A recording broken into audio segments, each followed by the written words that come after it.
Почна доградбата на основното училиште Страшо Пинџор во општина Ѓорче Петров. Со новите 6 училници за околу 600 ученици од следната година конечно ќе се создадат услови за настава во една смена.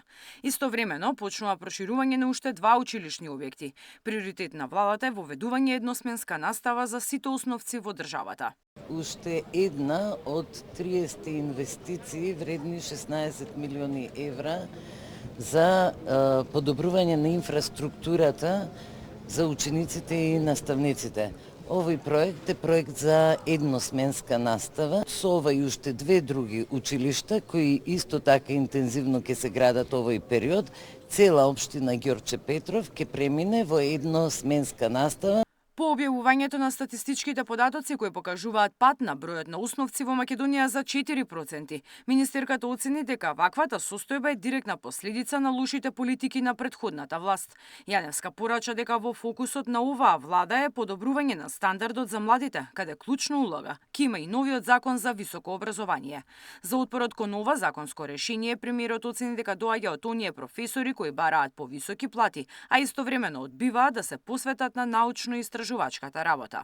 За да ги задржиме младите и за да им овозможиме услови во кои тие би сакале да останат, ние тоа го правиме.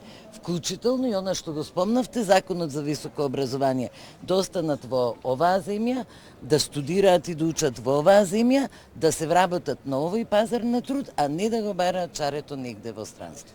Оваа влада ги покачи платите како резултат на колективниот договор двојно.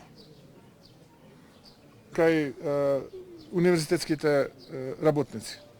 И знам дека ќе има и такви кои што ќе излезат и сега ќе ме критикуваат, иако сум јас редовен професор и ќе кажуваат како тоа било вака, па ќе бараат точка и запирка во мојата изјава, но суштината е таа. Не сакаат да работат.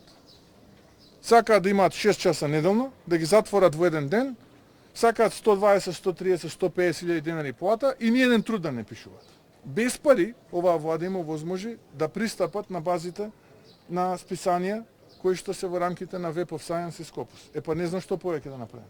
Откако предлог законот беше повторно објавен на ИНР, пристигнаа дополнителни сугестии кои веќе се вметнати во финалниот текст. Со ова, процесот на консултација официјално завршува и законот влегува во владина процедура.